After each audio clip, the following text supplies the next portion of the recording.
السلام علیکم ڈیئر ویور و ناظرین و سامعین، ہمارا آج کا موضوع گفتگو بہادر شاہ ظفر ہے۔ ہم پہلے بہادر شاہ ظفر کی زندگی کی چند موٹی موٹی باتوں پر بات کرتے ہیں۔ بہادر شاہ ظفر 24 اکتوبر 1775 میں دلی کے اندر پیدا ہوئے۔ ان کی تاج پوشی 7 اکتوبر 1837 کو ہوئی اور ان کی وفات 7 نومبر 1862 87 سال کی عمر میں رنگون میں ہوئی اور ان کو رنگون کی ایک نامعلوم جگہ پر دفن کر دیا گیا۔ تاریخ دفن 7 نومبر 1862 ہے اور یہ مغلیہ سلطنت کے آخری فرما روا تھے۔ اگر مذہب پر بات کی جائے تو وہ سنی مسلمان تھے۔ ان کی بیوی کا نام زینت محل تھا۔ اولاد کے اندر مرزا شاہ عباس، مرزا الخ طاہر ہیں اور ان کے والد کا نام اکبر شاہ ثانی تھا۔ اگر خاندان کی بات کی جائے تو خاندان نے تیمور یعنی تیموری خاندان مشہور بابر خاندان کی اولاد ہیں۔ پیشے کے طور پر وہ شاعر تھے اور بادشاہ تھے۔ انہوں نے جس زبان کے اندر سب سے زیادہ شاعری کی وہ اردو ہے۔ فارسی کے اندر بھی ان کے بہت سارے اشعار ملتے ہیں۔ اب بڑھتے ہیں ان کے حالات زندگی کی جانب۔ 1857 کی پہلی جنگ آزادی کے وقت بہادر شاہ ظفر 82 سال کے ہو چکے تھے جب ان کے سبھی بچوں کا سر قلم کر کے ان کے سامنے انگریز تھال میں سجا کر تحفے کی شکل میں لائے تھے۔ میجر ہڈسن نے ان کے چاروں لڑکوں مرزا غلام، مرزا خضر سلطان، مرزا ابو بکر اور مرزا عبداللہ کو بھی قید کر لیا۔ میجر ہڈسن نے سبھی چاروں صاحبزادوں کا سر کاٹا اور ان کا گرم خون چلو سے پی کر ہندوستان کو آزاد کرنے کی چاہ رکھنے والوں سے انگریزوں کے تئیں جنگ اور بغاوت کو جاری رکھنے کا خطرناک وحشیانہ عہد کو جاری رکھا۔ بہادر شاہ ظفر نے اپنے بیٹوں کے کٹے ہوئے سروں کو اپنے ہاتھوں میں لے کر درد بھرے الفاظ میں ان کے لیے دعا کرتے ہوئے کہا، تیمور کی اولاد ایسے ہی سرخرو ہو کر باپ کے سامنے اپنا فرض ادا کرتے ہیں۔ اس کے بعد شہزادوں کے دھڑ کوتوالی کے سامنے اور کٹے ہوئے سروں کو خونی دروازے پر لٹکا دیا گیا۔ بہادر شاہ ظفر نے انگریزوں کی داستان کے لیے 1857 کی پہلی ہندوستانی جنگ کی اگوائی کی۔ انگریز سیناپتی نے انہیں دھوکے سے قتل کرنے کے لیے بلوایا اور گرفتار کر کے رنگون بھیج دیا۔ بہادر شاہ ظفر مغل خاندان کے آخری بادشاہ تھے۔ 1837 میں تخت پوشی کے وقت انہیں ابو ظفر کے بدلے ابو ظفر محمد سراج الدین بہار شاہ غازی نام ملا تھا۔ ان کی حکومت ڈھنگ عالم سے پالم تک ہی مانا جاتا تھا۔ وہ نام ماگ کے دہلی کے چیئرمین تھے اور اصل حکومت انگریز کے پاس تھی۔ انہوں نے اردو، عربی، فارسی زبان کے ساتھ گھڑ سواری، تلوار بازی، تیر اندازی اور بندوق چلانے کی کافی مہارت حاصل کر رکھی تھی۔ وہ ایک اچھے صوفی درشن کے جانکار فارسی میان سولہ خن میں ادیب و شاعر تھے۔ وہ 1857 تک حکومت کے کام کاج سنبھالتے رہے۔ انگریزوں نے ان پر حکومتی مجرم اور فوجیوں کے قتل کے الزام میں عدالت کے ذریعے مقدمہ چلایا۔ مقدمے میں پیش کیے گئے ثبوت بہت زیادہ ظلم آمیز تھے اور قانون عام ہونے کے باوجود انگریزوں نے بہادر شاہ ظفر کو مجرم اور خاطی قرار دیا اور ملک سے نکالنے کا جرمانہ دیا۔ بیچارگی، ملک دوست، دیندار بزرگ، 82 سالہ ہندوستان دھرتی ماں کے لاڈلے بہادر شاہ ظفر پر حیرت انگیز مقدمہ چلا۔ اکتوبر 1858 میں انہیں زندگی بھر کے لیے رنگون بھیج دیا گیا۔ اس طرح ایک محب وطن نے وطن سے دور رہ کر بھی ملک کی آزادی کے لیے خود کو قربان کرتے ہوئے اپنے قلم سے آزادی کی لڑائی کو جاری رکھا۔ اس دوران انہوں نے جو غزلیں لکھی وہ اپنی مہارت اور ترقی کے لیے ہندوستان کی آزادی کے متوالوں کے دلوں میں کشادہ جگہ رکھتی ہیں۔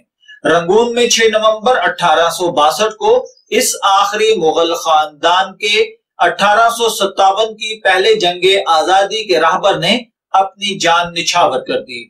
ابو المظفر سراج الدین محمد بہادر شاہ غازی اکبر شاہ ثانی کا دوسرا بیٹا جو لال بائی کے وطن سے تھا، ان کا سلسلہ نسب 11ویں پشت پر شہنشاہ بابر سے ملتا ہے۔ یہ دلی میں پیدا ہوئے۔ خاندان مغلیہ کا آخری بادشاہ اور اردو کا ایک بہترین و مایہ ناز شاعر تھا۔ ابراہیم ذوق کے شاگرد تھے۔ ذوق کی وفات کے بعد مرزا غالب سے شاعری میں رہنمائی حاصل کرتے تھے۔ 1252 ہجری بمطابق 1837 کو قلعہ دلی میں اس کی تخت نشینی کی رسم ادا کی گئی تھی۔ ہندوستانیوں کے انگریز کے خلاف پہلی جنگ آزادی کے مسلح جنگ، انگریزوں نے اس جنگ کو غدر کا نام دیا۔ عموماً اس کے 2 سبب بیان کیے جاتے ہیں۔ پہلا یہ کہ ایسٹ انڈیا کمپنی کے ہندوستان کے تمام صوبے اور کئی ریاستیں یکے بعد دیگرے اپنی حکومت میں شامل کر لی تھی، جس کی وجہ سے ہندوستانیوں کے دل میں کمپنی کے متعلق شکوک پیدا ہو گئے تھے۔ دوسرا یہ کہ ان دنوں جو کارتوس فوجیوں کو دیے جاتے تھے وہ عام خیال کے مطابق سور اور گائے کی چربی سے بنائے جاتے تھے اور انہیں بندوق میں ڈالنے سے پہلے دانتوں سے کاٹنا پڑتا تھا۔ ہندو اور مسلمان فوجی سپاہیوں نے اسے مذہب کے منافی سمجھا اور ان میں کھلبلی مچ گئی۔ جن سپاہیوں نے ان کارتوسوں کو استعمال کرنے سے انکار کر دیا، ان کی فوجی وردیاں اتار کر انہیں بیڑیاں پہنا دی گئیں۔ ان قیدیوں میں بہت سے ایسے تھے جنہوں نے انگریز کی خاطر بڑی بڑی قربانیاں دی تھیں۔ اسی طریقے سے جنگ آزادی کا آغاز جب 1857 میں بنگال میں بارکپور کے مقامات پر ہوا، جہاں دیسی سپاہیوں نے ان کارتوسوں کے استعمال سے انکار کر دیا جن میں ان کے خیال کے مطابق سور اور گائے کی چربی لگی ہوئی تھی۔ انگریز حکومت نے ان سپاہیوں کو غیر مسلح کر کے فوجی ملازمت سے برخاست کر دیا۔ لکھنؤ میں بھی یہی واقعہ پیش آیا۔ برخاست شدہ سپاہی ملک میں پھیل گئے اور فوجوں کو انگریزوں کے خلاف ابھارنے لگے۔ 9 مئی 1857 کو میرٹھ میں سپاہیوں نے چربی والے کارتوس استعمال کرنے سے انکار کر دیا۔ 2 سپاہیوں منگل پانڈے اور ایشوری پانڈے نے انگریزوں پر حملہ کر دیا۔ منگل پانڈے کو گرفتار کر لیا گیا اور اسے سزائے موت دی گئی۔ ایک رجمنٹ کے سپاہیوں کو 10 سال قید بامشقت کی سزا دی گئی۔ جس طریقے سے یہ حکم سنایا گیا وہ بھی تہذیب سے گرا ہوا تھا۔ دیسی سپاہیوں نے انگریز افسروں کو ہلاک کر کے ان قیدیوں کو آزاد کرا لیا اور میرٹھ سے دلی کی طرف بڑھنے لگے۔ میرٹھ کے سپاہیوں کے دلی میں آمد سے دلی کی فوجیں بھی بگڑ گئی اور دلی کے مغل تاجدار بہادر شاہ ظفر کی تخت نشینی کا اعلان کر دیا۔ اس اعلان کے بعد بغاوت کی آگ دور دور تک پھیل گئی۔ یہی بغاوت بعد میں مغلیہ حکومت کی زوال کا سبب بنی۔ بلا شبہ یہ ایک حقیقت ہے کہ 1857 کی جنگ آزادی ہند، جس کو انگریزوں نے بغاوت اور غدر کا نام دیا ہے، کہ خاتمے کے بعد برطانیہ ہندوستان پر ایک مطلق العنان طاقت بن گئی اور اپنی منشا کے مطابق فیصلے کرنے لگی۔ یورپین فوجی کیمش 27 جنوری 1857 کو دلی میں جمع ہوئے۔ اس کی تشکیل chief commissioner Punjab John Lawrence کی ہدایت کے مطابق division commander major general Penny CB بی کے حکم سے عمل میں آئی۔ یہ کمیشن ایک صدر اور 4 ارکان پر مشتمل تھا۔ سرکار کی جانب سے وکیل استغاثہ میجر ایف جے ہیروٹ ڈپٹی جج ایڈوکیٹ جنرل تھے۔ عدالت کا اجلاس مقررہ تاریخ سن 1857 کی 27 جنوری کو دن کے 11 بجے بہادر شاہ ظفر کے مقدمے کی سماعت کے لیے لال قلعہ دلی کے دیوان خاص میں شروع ہوا۔ بہادر شاہ ظفر پالکی میں بٹھا کر 60ویں رائفلز کے جوانوں کی حراست میں فوجی عدالت میں پیش کیا گیا۔ 82 سالہ ضعیف و ناتواں شہنشاہ کو ایک قیدی کی حیثیت سے قریباً 1.5 گھنٹہ تک کھڑا رکھا گیا۔ بہادر شاہ ظفر پر مقدمہ سنایا گیا۔ اول یہ کہ ہندوستان میں برطانوی حکومت کا وظیفہ خوار ہونے کے باوجود اس نے دلی میں باغیوں کی مدد اور نصرت کی، شورش برپا کی، جرم کا ارتکاب کیا۔ دوسرا، ہندوستانی عوام کو جان بوجھ کر جنگ اور بغاوت میں دھکیل دیا۔ تیسرا، یورپین عوام کا قتل عام کیا۔ سرکاری وکیل نے کہا کہ قیدی کو سزا دی جائے، مگر جنرل لیفٹیننٹ جنرل آرچیڈیل ولسن نے بہادر شاہ ظفر کو امان دے دی تھی۔ جب بہادر شاہ ظفر سے جرم کا پوچھا گیا تو کچھ دیر تک خاموشی اختیار کی اور کہا تو صرف اتنا کہ نہیں، یہ جھوٹ ہے۔ یہ مقدمہ 21 دن چلتا رہا۔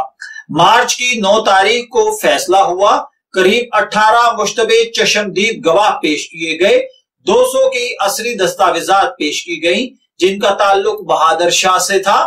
29 مارچ 1857 کو بہادر شاہ ظفر کو قومی مجرم قرار دے کر بدترین مثال قائم کی گئی اور رنگون بھیج دیا گیا، جہاں ان کی وفات مورخہ 2 نومبر 1862 کو ہوئی۔ اس طریقے سے تاریخ کا یہ عظیم بادشاہ اپنے انجام کو پہنچا۔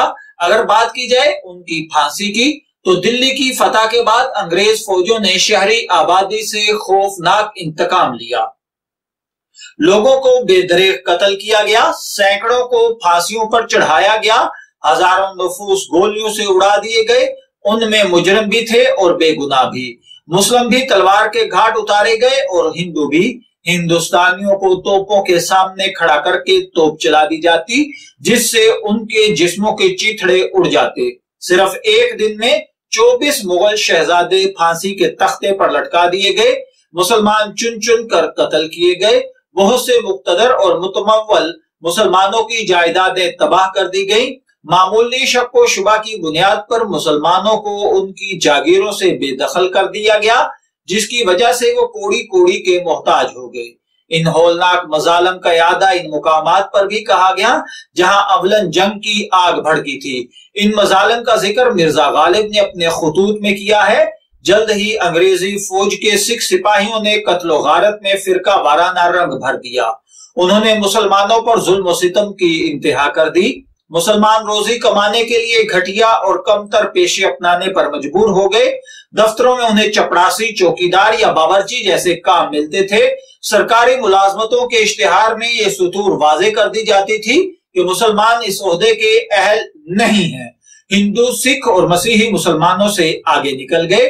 مسلمان علماء نے انگریزی زبان پڑھنے اور سیکھنے کو خلاف شرع قرار دے دیا، جس سے مسلمانوں نے یہ زبان نہیں سیکھی، جس کی وجہ سے وہ ترقی نہ کر سکے۔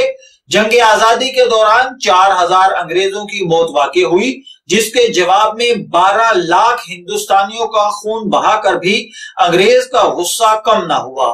انہوں نے اگلے 90 سال تک کبھی ہندو کا کبھی مسلمان کا خون پیا۔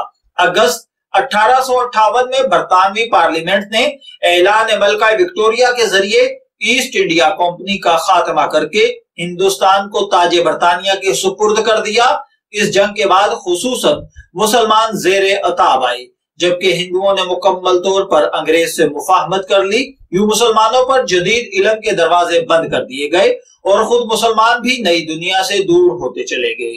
ایسے میں سر سید جیسے لوگ سامنے آئے جنہوں نے اس جنگ آزادی کی وجوہات پر روشنی ڈالی اور انگریزوں پر زور دیا کہ ہندوستانیوں میں موجود احساس محرومی کو دور کر کے ہی انگریز یہاں حکومت کر سکتا ہے۔ سر سید نے مسلمانوں میں تعلیمی انقلاب لانے کے لیے کالج اور یونیورسٹی قائم کی۔ اس جنگ آزادی میں ہندوؤں اور مسلمان مل کر ہندوستان کے لیے لڑے، لیکن اس کے بعد انگریز کی سازش اور کچھ ہندوؤں کے رویے کی وجہ سے مسلمان اور ہندو الگ الگ قوموں کی صورت میں بٹ گئے۔ یوں پہلی مرتبہ دو قومی نظریے کی بنیاد پڑی۔